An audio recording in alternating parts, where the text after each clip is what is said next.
It's wonderful to meet you. Thank you, sir, for taking a minute out. I'm here. So, before we get into your good work, I want to know first and foremost, this pandemic was one of the biggest events of our lifetime. Living through that pandemic, there were so many pivots and shifts that we all had to go through.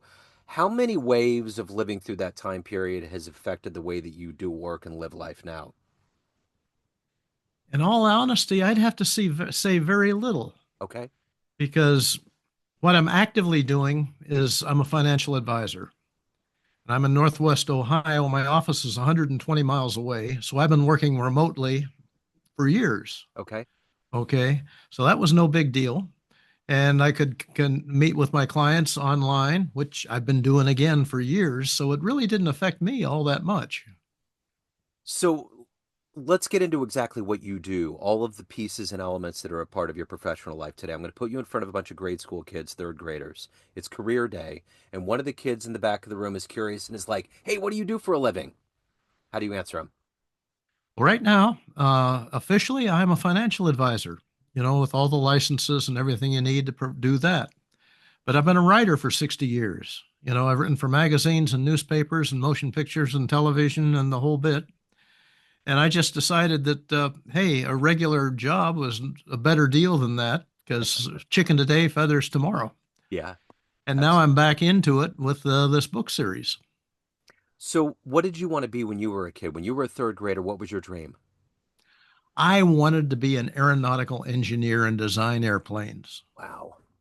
I got my pilot's license in high school. Okay, my dad was in the Air Force. I went to Air Force ROTC in college, and then when I got out, they said, "We don't want you. You can't see." Oh. But I started as an aeronautical engineer and discovered that I really hated math. I thought, this isn't the job for me.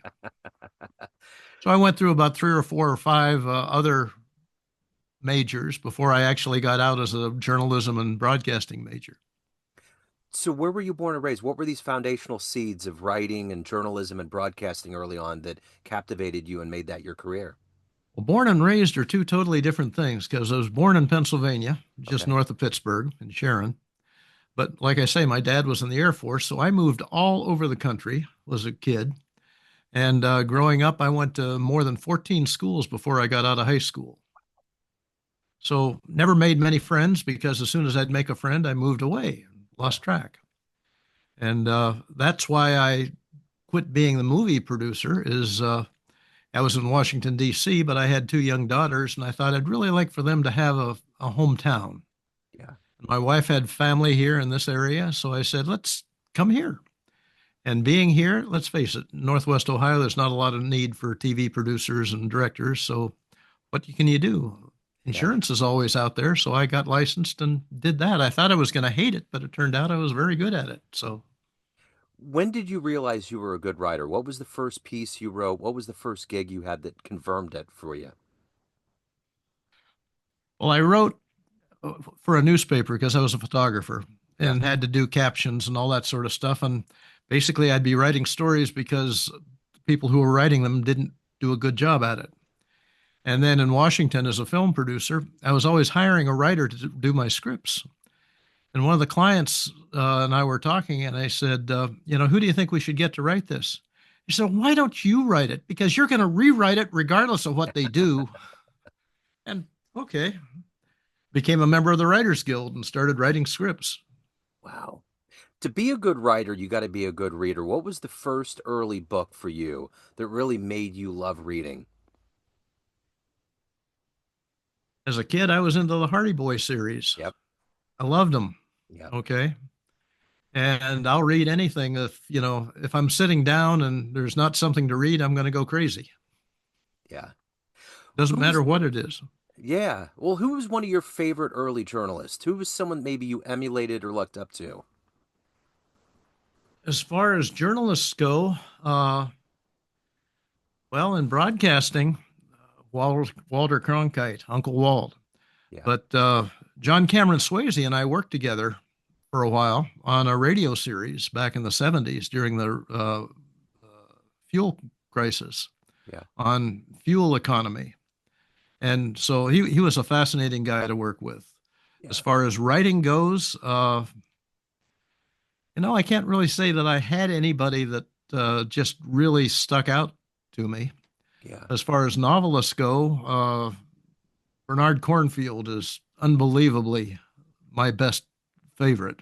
yeah, And then W.E.B. Griffin, or Bill Butterworth, real name, yeah, has several series of books, and I've got every single one of them and read them all several times. Just yeah, love his writing. yeah. So I'm curious, in your lifespan, you've had the chance to see us go from, um, with journalism and with the print and with TV and film, we've really advanced to a whole nother level here in 2025. When you see the landscape and how much it's changed, how we become reliant on digital media instead of newspapers and listening to audiobooks and all of these things, are you encouraged by all these changes? Are there changes that you think are good, or is there a level of reversion that we should go back to recapture that integrity? Well, I guess I'm just the old guy saying, gee whiz, it was better in the old days. Yeah. I would read the Washington Post from cover to cover every single morning. And I haven't looked at a newspaper other than our local 4-page weekly, other than that, in probably 20 years. And frankly, yes, I was in news media and all that sort of stuff, but I just don't watch it anymore. I haven't watched a TV news show, and I can't tell you how long. It's local or network. I don't want to broadcast that, but that's just where I'm at. Sure, sure. But it's changed so much. It's almost like when we look at this polarity and divisiveness that exists in our world, a lot of these things are messages that are coming from the media that are making it seem like that. Because I know in podcasting, when I talk to people, we're so similar. There's so many likenesses that go between all of us, no matter where you lay on the political lines. Well, in my day, Newton Minow was in charge of the FCC, and we had this thing called the Fairness Doctrine, Yeah, which Reagan eliminated. And from that point on, as far as I'm concerned, the whole thing went downhill because it used to be what you had said on broadcasting had to be verifiable, had to be right, and give somebody else a chance to give the opposite opinion. Now, let's face it, the TV networks are doing their own thing and doesn't necessarily have to be what is right and equal. But that's okay because there's another network that's giving just exactly the opposite viewpoint. yeah, And the problem is, if they say that people can look at it both ways and make your own opinion, but nobody looks at both sides. They look at the one they like, uh-huh, and it's just repeating and repeating and repeating. yeah, And I'm really disappointed by that. yeah. So, of all of the journalistic ventures that you had, was there an interview or a story that you covered to this day that still that resounds to you, that was a big deal, that made you grow as a human being? There is a story that I like to tell, which I was not writing per se, but one of the things, I was the first director of news and information for FEMA when it was first created. Okay. And I was on a disaster assignment in Arizona. And the big news, and with all the networks and everything, was on the Navajo Indians. We had to send Army helicopters out to take hay out to their cattle because they couldn't get around because of the flooding. And somebody asked, what about the Hopis? They're having problems too. And I said, we've never heard from the Hopis. So placed a call up to the Hopi reservation and talked to the tribal chairman and said, we'd like to come up and talk to you. So we took a helicopter. I was based in Phoenix. Took a helicopter up to Winslow, met the tribal chairman in a parking lot, and he drove us up to the Hopi reservation. The Hopis are all up on 700-foot mesas. They're all up on the top there. And they've been there. Radiocarbon dated some of their buildings to the year 800, so they're not newcomers. Yeah. And the buildings are all made out of adobe, which is mud. When Yeah. you have a lot of rain, what happens to mud? It turns to water. The building's melted, basically. And we said, we can help you with that. And they said, no, you can't. I said, what do you mean? They said, well, you've tried to help us in the past, but when the government comes in to help, they insist that everything be built to HUD standards. If you look down there on the ground, at the ground level, there's a whole village down there. Nobody lives there. Nobody wants to live there. We want to be up here with our people. But those are all HUD houses. Nobody's in them. And if we get HUD, we'd have to rebuild, according to their specifications. And so we worked out a way that we could get them aid through the State Department as aid to a foreign nation, which they are. Yeah. And that way they could use the money however they wanted. And I asked him, I'd be delighted to be, if you'd let me come up and take pictures while you're rebuilding your facility. And they said, if that's part of the deal, keep your money. We don't want it. Wow. Not the deal. I mean, it's just, I'd like to be able to do it, but it's okay. Not a problem. Yeah. And so we got them the money and they were doing their building. And I was back in Washington and I got a telephone call from the tribal chairman, whose name was Apet Sepakwaptiwa. And he said, Mr. Williams, you said you wanted to take some pictures. And if you'd like to take some pictures, we'd love to have you come out and join us. And as far as I know, I was the first white man allowed to photograph on the Hopi Reservation without restrictions. And I'd been there a couple of days and I asked the chairman, I said, why did you change your mind? He said, Mr. Williams, as far as our tribal memory goes, this is the first time the American government has ever made a promise to us and then kept it. Wow. Wow. What a story. That's But amazing. you couldn't write it, but Yeah. Yeah, that is amazing.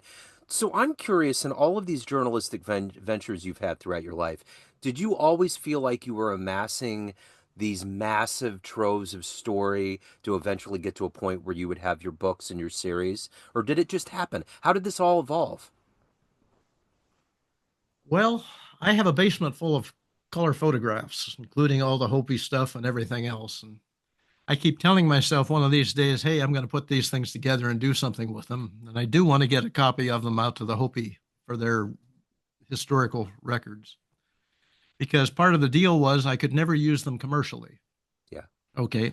I could use them for a report to Congress. I could use them for the records to the Congress, but I couldn't publish the pictures. But I'd like to get them back to the Hopis so that they would have the pictures themselves. Yeah. But the book that I'm publishing doesn't have anything to do with that. Yeah. It's totally different, totally off the wall. And it did get me started thinking, hey, I've published a whole bunch of magazine articles and everything like that, and columns and what have you. And when I get through with this series on humor, I might like to go back and, put some compilations of these old stories that might be of interest. Yeah.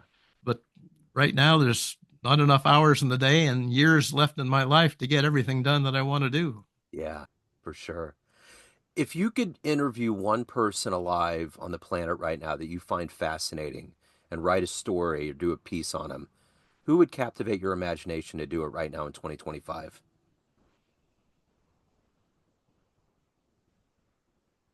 That's a question right out of left field. I'd have to say probably Pope Francis, Yeah, because he came from South America yeah, and took a whole new world into the Rome and the Catholic Church and all that sort of stuff. And I can't think of anything that would probably be more interesting to find his background and, learn a lot more about him. So, what has been the consistent urge for you every day to wake up to do this work? Covering stories, transmuting it to people, being a storyteller, being in this business of really illuminating what's going on this planet. What's been that drive and energy every day for you? Well, what keeps me going is that this thought for the day that I've been sending out for 30 years. I like to have people start their day with something to smile about. Okay. And people say, why are you still doing that? I've never made a dime from it. Okay. And this book comes out. If I ever make anything from the book, that'll be the first return. But I just do it because I enjoy it. Yeah. Okay. When I write I write a story because I'd like for people to know what I'm trying to get across to them. Yeah. Uh, yeah, I've written stories about test pilots and airplanes, and I had back in the 80s, I wrote a series, actually it was two articles together, which were syndicated by the Los Angeles Times Syndicate, on the effects of electromagnetic pulse. And after two newspapers ran it, I can't prove it, but I got the feeling that the government came in and told the Los Angeles Times to shut that down Wow. because there was just so much information in it that caused people to be concerned. Yeah. Because I quote from Boeing is that, well, our commercial airliners are not designed to be in a military situation, so they'd probably fall out of the sky. Yeah. They don't want to hear things like that. No. No. You just that answer reminded me of something. I'm going to build it up a little bit. One of the first jobs I ever had when I was in college, my internship was at a radio station. It was on Signal Hill. It was 6 to 1 country, but they had a news segment. And I did pre and post game production for the Kansas City Royals. And I had never heard Paul Harvey. And every time he would come on, I'd always stop. And it was that thing that you talked about. It was captivating. It was there, everything. He had all the emotions, you The know. rest of the story. The rest of the story. That's it. And I used to stop and I just loved what he would talk about. And it made me feel like that. I would get informed, I would smile, I would feel something. Sometimes it was sad, but it was almost like that dedication that Casey Kasem would do, on the top Yes. 40. It was that vibe. And that's wonderful. That's what we should be doing. And I think that's what journalism and what we're getting fed these days is lost track of. Mm-hmm. And that's, you've basically put your finger on what I do and why I do it because I enjoy it. And if Yeah. somebody can get a smile out of it, great. Yeah. If they can't, I've done something wrong. Yeah. So let me ask you this. If you had a dream tonight, ran into a younger version of you, the hungry young version of you going into the journalism world, and you could give that version of you a piece of advice based on this life you've lived, the wisdom you've accumulated, what advice would you give that young version of you? Be ready to change because whatever you're doing today, tomorrow will be different. Yeah. You know, the stuff that we can do today, I would never have dreamed of. Let's face it, I started the career with one of these big 4x5 press cameras. Uh-huh. You know, I would carry, they'd take two shots. Yep. Okay. Hmm. And then you'd have to go get another film holder and you'd carry a backpack where you could have maybe 10 or 12 film holders at the most. And you had to know what you were doing to take a good picture. Yeah. And today you hold a camera up and push the button, it takes 200 or 300 pictures, and in there something is going to be okay. Yeah. It doesn't take all that talent to get a good picture anymore. Yeah. It's wild. So let me ask you this. Of all of these things that you've covered and seen, you've seen all kinds of extremes over your career. Are you hopeful with where we're going with humanity? We got a new year, new administration, uncertainties, and I mean, histories are repeating carousel. I mean, we things just go in circles. But there just seems to be a post-pandemic this level of gravity that's different. Are you hopeful for where we're going and what we're doing? I am about as unhopeful as I've ever been before in my life right now. Yeah. Uh, I don't want to get on the air with that kind of an opinion, but I understand. I just see we just pulled out of the World Health Organization.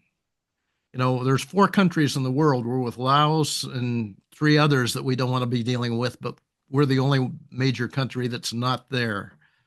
Uh, I just bothers me immensely the way we're doing it. Yeah.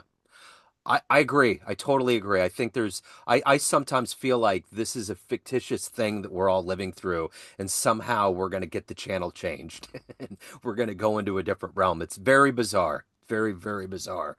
So, of all of these things that you've done and accomplished and evolved into in your life, what are you the proudest of?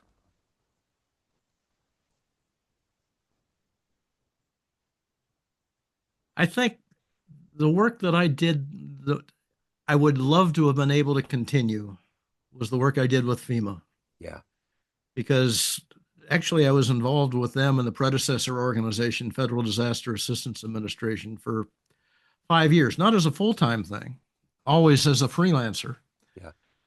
But it just gave me such a good feeling to be able to go out and help people Yeah. and know that what I was doing was making a difference. Yeah. And I would have continued that, except that I got shot down big time. Like I said, I was the first director of news and information. And then when the parties changed, I had been recommended as the new director of public affairs for the organization.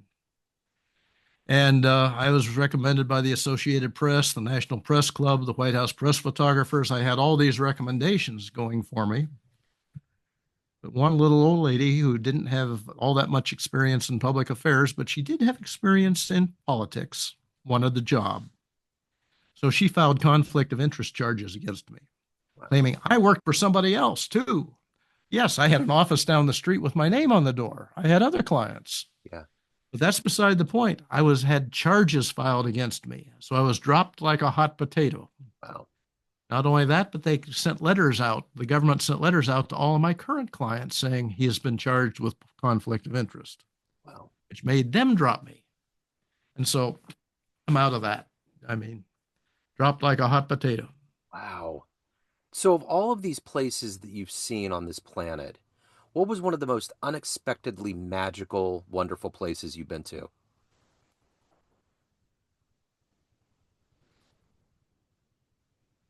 Boy, you do have the questions, don't you? I try. That's your job. That's right.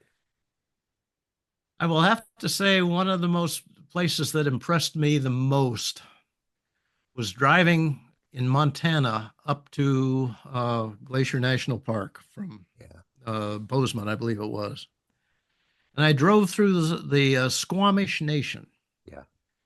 And I had never even heard of the Squamish tribe. Yeah. But as I'm going along, I am seeing the road signs are not only in English, but they are in Squamish as well. Wow. And the Squamish language doesn't even use our alphabet exactly. They have other characters as well. And in many cases, it would give the interpretation of what they said to what it really is. And one that just absolutely blew me away was directions to a Catholic mission. And they gave the Squamish name for it. And then the English interpretation of the Squamish name was where they give things away. That's wild. So let me ask you this. At the end of the day, everyone has a perception of you. Family, friends, all of your readers, everyone that knows you, but you run the show. What's your perception of you? Who do you think you are?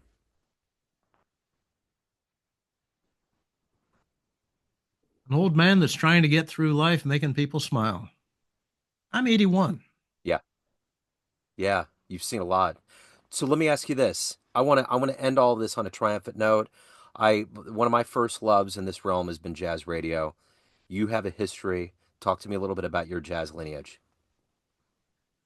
Well, I started playing a trombone in junior high school, Yeah. made it all the way through college, marching band at Texas Tech, marched 400 of them, played the sousaphone because they had lots of trombones. Yeah. And then I got out and bought a sousaphone, not a sousaphone, an upright bass. Yeah. I learned to play the bass quite well and played jazz. Well, played scripted jazz because I never could uh, ad lib on the thing. If it Sure. wasn't written down, I couldn't play it. Sure. And I loved it, but I realized I wasn't going to be going very far with that. So it was just an interesting pastime. Yeah. But I still love it. You Yeah. know, I remember sitting in a presentation by Dave Brubeck, Yeah. and they were playing, I guess it was Time Out or Time Further Out. Yeah. And Al got up and left his bass, and uh, Paul put down his saxophone, and Dave got up and left the piano, just leaving Joe Morello wailing away on the drums. Yeah. And they went out and had a smoke. Came back about 8 minutes later, and he was still going strong. That's great. And then they picked up where they left off and Oh, just went wow. from there. I thought that is fantastic. That is. What a great story. So, if anyone wants to delve into your book series, they want to look at your work, any of the good business in your world, where's the best place for people to go? Uh, internet-humor.com. Okay. Okay. That's, I just, while we were talking here, I got something appeared on my screen from my web designer saying your website is now updated. Okay. Cool. So I haven't seen it yet, so we shall see. Yeah. But that's where people can sign up for my thought for the day, if they want to get that. And the books are available on any bookstore out there, Amazon, Goodreads, Books a Million, Barnes and Noble, what have you. And the impression I get is that it's doing quite well. I've got a 5-star review from Online Book Club. Yeah. And somebody sent me a copy of a review from the Los Angeles Times. It couldn't have been any better if I'd have written it myself. I mean, I was just absolutely blown away by it. So beautiful. What a wonderful treasure trove of story, Bill. Thank you for your wisdom. Thank you for your stories. Best of luck with everything as we move forward. well, thank you very much. Thank you, sir. I appreciate it.